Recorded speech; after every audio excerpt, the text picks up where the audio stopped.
Ladies and gentlemen, hello and welcome back to The Last Project. This is the series in which I will land a few Kerbals on every celestial body in the solar system.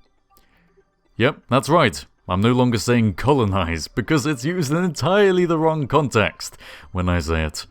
I'm going to start off this video by talking a bit about myself and the channel at the moment, rather than commentate the video, because for the first 3 minutes of this video, we're doing some things that are really obvious, like taking the ship you can see floating in the background, docking it to the station, getting some Kerbals, docking another module to the ship, and then heading out away from Kerbin. So I'm just going to start off by talking about the channel, because the guys who are watching the series are just you, my regular subscribers, you know. You all know me, you all know what's going on now, we've been through this process so many times. Which is probably a bad thing, I suppose. It's probably bad when I start off a video with footage that you've seen a million times before. But it helps give me time to set up the exposition and whatnot, so it's nice for me. And if you are still watching this series, then you are here because you enjoy listening to my voice and you enjoy how I commentate. That's almost certain. If this is the first video of mine that you've seen, then it's a bit strange because this is the 8th episode in the series, so you might want to go back and start the series from the start. And in fact, what I want to talk about in terms of my channel and whatnot is actually regarding series themselves. As tends to happen to me, I've been thinking about what videos I can make other than just Kerbal the Space Program. It's as if I go through this cycle with YouTube where my mood oscillates between being really happy with how things are going, to being mildly satisfied, to being kind of disinterested. And that's not KSP's fault, it's just that I tend to get hyped about a particular idea, promise to make an entire series, and then get bored before I can see it through to the end. And I'm not saying that's what has happened with the last project, because I am definitely going to see this one through to the end, but it has happened quite a few times in the past, and as you are here watching this, as you are a regular subscriber, you probably understand that and know that. And a contributing factor to this behaviour of mine is diminishing returns on viewership. Which basically means that videos in the series get less views as they go along, which makes them less attractive to continue making. Because I start out really pumped, and then over the months that the series exists for, I get, I'm a bit less enthused about the idea, and the viewership drops, which is basically the internet saying to me, yeah, we don't really care about this anymore. At least that's what it feels like. Of course, you're objecting right now because you're watching this, and you have been watching the rest of the series, so you're clearly enjoying it, and you like the format, and you want to see it continue. So you're objecting to the idea that I'm labelling everyone who watches the video as not being enthused by it anymore. Which is fair from your perspective, but you've got to consider my perspective, where I am seeing numbers. You're just numbers to me, you're not people, you're numbers on the screen. Which is difficult and it's unfair, because if I could really view people as people via the internet, I wouldn't have the conflicting ideas and this mood cycle I go through. But sadly, humans are not so good at interpreting things in such a way, and when we see numbers, we can only really think of them as numbers. So what I'm trying to say is that I think series are a bad idea for me, because I'm the type of person who starts a series, hypes it, and then gets bored before he finishes it. Which I feel is a bit of a disservice to you, and I feel it's kind of bad for my reputation, I suppose. Not that I really care all that much about reputation, but you know what I'm trying to say. But what should I do about this? I don't know. The opposite to series is just unique, singular videos, which, stand on their own merit in their own right and are different in nature to most other videos that I upload. But they require much more originality and innovation per video than a series does. In fact, for me, a series by nature is just a formulaic way of making regular videos. And you might say, but Harvey, we don't care if you make regular videos, we just want them to be really good. So, take time to make each one better, which is admirable. But there's a major problem, which is why I don't do that. And that's basically, I do YouTube because I enjoy narration. The less videos I make, the less I get to narrate. So I've got this inequality set up, this linear programming problem, if you will, where I'm wanting to make lots of videos so that I can fulfill my desire to narrate and do narration, but at the same time, the more videos I make, or at the same time, in order to actually make that quantity of videos, I'm using very formulaic series that I don't pursue all the way through to their finish, because I find interest in other topics and move on, as is human nature. So I want to be able to make original videos, every video I make, and have the highest quality possible, but it's a compromise between quantity and quality, as, you know, many things in this world are. So what is the conclusion to my ramble, which has gone on for almost twice as long as I said it would? I'm rethinking how I do things on YouTube. There's probably going to be fewer videos whilst I do that, because I'm also quite busy with education and all that nonsense. And in the meantime, the last project should continue unabated. Although having said that, it did miss a week last week because I was very busy, and, you know, I can't guarantee that won't happen again. I'll try my best. Whatever I do, I'll try my best. Anyway, shall I get back to commentating? I say get back to. Shall I actually commentate the video now? Yeah, I think that might be quite a good idea. So welcome to the last project. I named my ship the Eve Gilly mission, because when we colonized Eve in the first episode of this series, we actually forgot entirely about Gilly. So I was going to go to Gilly, and then I got to Gilly and thought, it's kind of boring. So instead of aerobaking around Eve, I just looked at the trajectory and slingshotted round Eve. And at such an ejection angle after heading towards it and coming out from it, that my velocity direction was retrograde to the solar orbit of Eve. Excuse me. Meaning that I was slowing down. I was basically deorbiting from Eve's orbital altitude, and my periapsis decreased until it was roughly, I don't know, maybe 3/4 of the way down to Moho's periapsis. Time warp past Eve out of its sphere of influence, got to this node, burned north to adjust my inclination, and we are now heading for Moho. I thought it would be more exciting, you know, go for Moho, the innermost planet around the Kerbal solar system, as opposed to just some moon around some other planet. Because Moho is one that's very difficult to get to. It requires an awful lot of delta V, and doing such a gravity slingshot around Eve is one of the few ways that you can kind of reduce that delta V requirement. Of course, there is one major problem with this.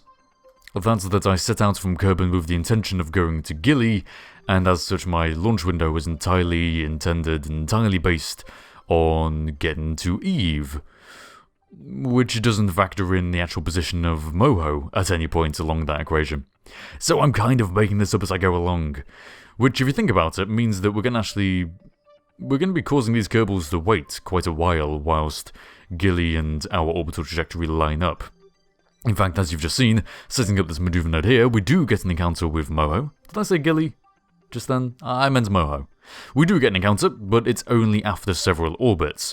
Which seems bad because, you know, we're forcing our Kerbals to wait for many years.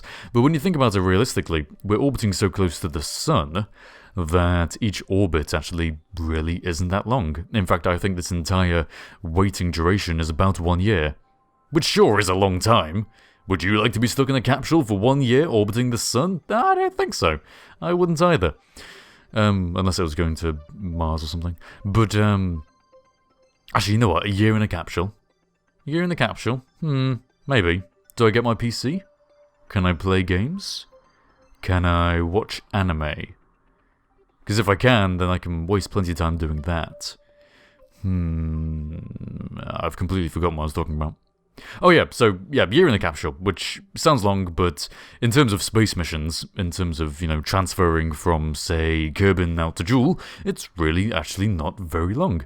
So it's reasonable, it's a reasonable mission duration.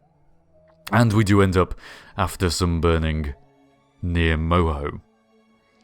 Now usually the most delta V intensive, the most fuel inefficient and fuel intensive part of a Moho mission is slowing down around Moho, because you come from Kerbin directly with this massive momentum which you need to cancel out in order to actually get into orbit around this body with its low gravity.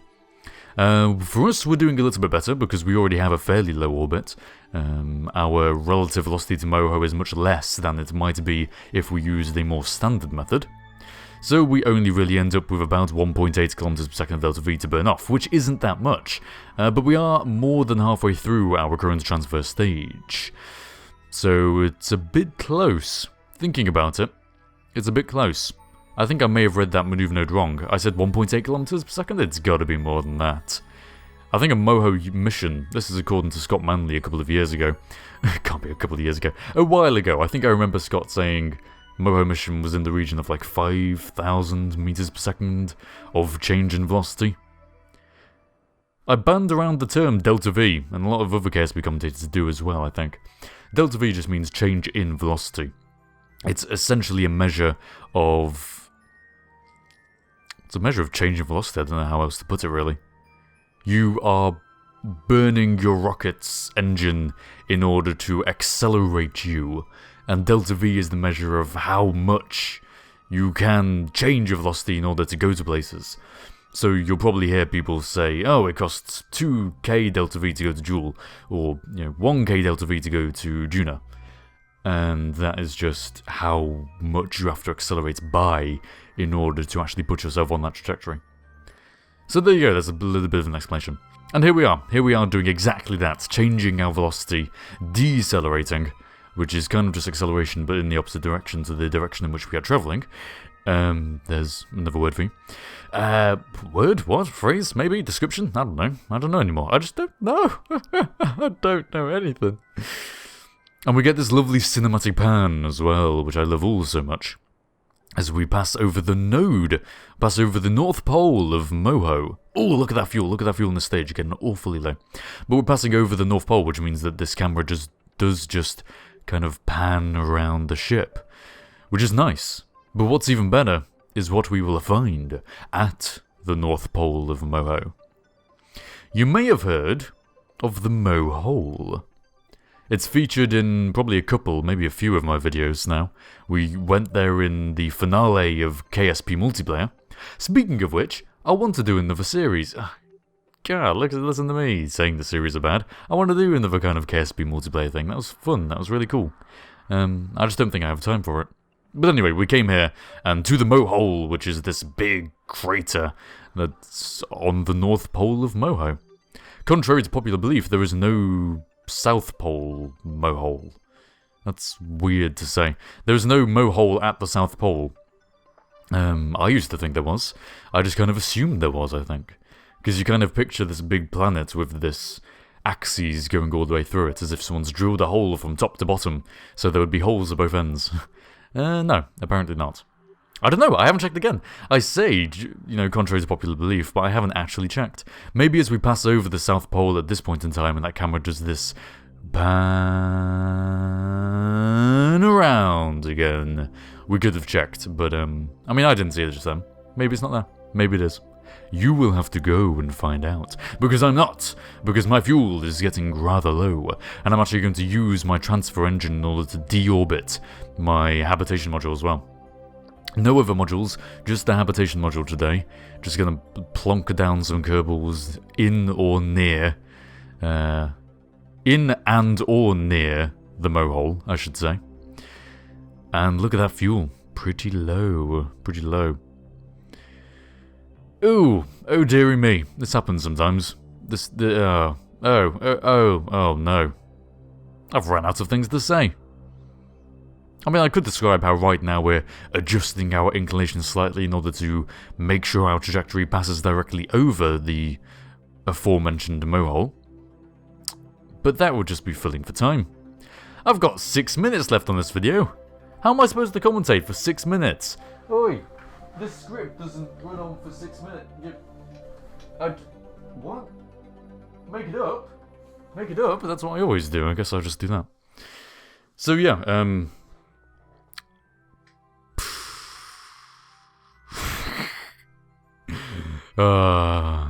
I'm supposed to be the person who can ramble about anything, aren't I? I want to have a heart-to-heart with you as a viewer. Not you as a subscriber, not you as a number, but you as a person. I'm going to try my best to get this transfer engine back into orbit around Moho, using what little fuel it has left, but also to actually talk to you as if we were face to face, almost. Okay, here goes. I think I'm losing enthusiasm for KSP. And I said at the start of this video that, you know, the whole mood oscillation thing that I mentioned isn't KSP's fault. I don't think it is. But I sometimes identify as a gamer, and currently I'm not playing any games other than KSP. What I'm doing in my free time is making this series and programming. I'm doing programming. Like the Sword Art Online video that you saw, I'm making something for my extended project qualification, which is basically a school course that I've assigned myself, and that involves making a virtual reality puzzle game, which I'm really excited about, and you might see videos about in the future. But I think I'm burnt out on KSP. I've been playing it since one of its earliest ever released versions, and I haven't had more than 2 weeks not playing it at any point during the 3 years since then. There are plenty of things I haven't done, I think. Yeah, no, there are things I haven't done in the game. Like, I haven't returned from Surface of Eve. But, having said that, I don't feel motivation to. Which is a shame. I'm not saying that KSP is no longer a good game for me. I love it. I think KSP is the best game I've ever played, really. I couldn't think anything else based on how much time I've put into it. It's just that I am a bit burnt out and maybe a bit tired of it. And I want to be doing something else. But I feel like my commentary style, this whole post-commentary rambling over footage whilst I sometimes surmise or summarize what's going on, I feel like I can't adapt that style to any other game. Which is why I always come back to KSP, because KSP is what created this style of commentary. And as a result, it suits it so well that applying it to other games doesn't work. It doesn't fit quite in the same way. But I want to. I still want to try and apply it to other games, but the problem there is that even though I want to be playing and making videos of other games as well as KSP, there's nothing right now in the game market that's been recently released that I want to. There's nothing that massively interests me. Yeah, it's this mood cycle. I go between being happy to being mildly satisfied to being kind of disinterested, and right now, I do feel a bit disinterested just in games, I think is the problem. I still love the narration, that's not going to go away. It's just the games themselves. Maybe I'm not a gamer. I did a live stream of Enter Elysium probably a week or so ago now, in which I said I don't identify as a gamer anymore, and I think maybe that is true. I play KSP, but more on a I enjoy the spaceflight and so that I can narrate it later level, more so than because I want to as a gamer. And I don't play any other games because I am just spending my free time programming and game designing. So I don't know. I don't know where I'm going with this. I'm just talking to you and putting my thoughts out there. I think I'd normally not do this kind of thing in a video because I wouldn't want to disinterest the viewers who don't watch this channel a lot, because, you know, each video is probably going to be viewed by a certain number of people who haven't seen one of my videos before and don't really know me very well. But I think at this point, Last Project is only being viewed, as I've said, by you subscribers who watch me a lot, so maybe you would appreciate this kind of ramble, bit of an insight into my thoughts with YouTube right now. So I'm just betting on that. Yeah, I just don't know what to do. Don't know what to do with YouTube anymore. I could do some brainstorming, and I might do a video where I just summarize what I've said today and think more and put up some ideas. And it's not going to be series, or it's not going to be a KSP series, certainly, because I just won't be able to finish it. Unless I make it small and make it remarkably unambitious. Which, is that a good idea for a series at all? I don't know. I don't know. And yes, we got a Kerbal out of our habitation module, and we walked him up to the edge of the Mohole and looked down into the depths, and then jumped promptly into those depths and died. I tried my best to save him, but he just killed himself like this. And there we go, that is the end of the video. Thank you very much for listening to me be less entertaining than usual and a bit more sincere. Which is a quality that I don't think anyone attributes with my commentary, so maybe it's a bit weird and different and unusual for you. But hopefully there are some of you out there who appreciate it as well. So thanks for watching, and I will see you next time, whenever next time is.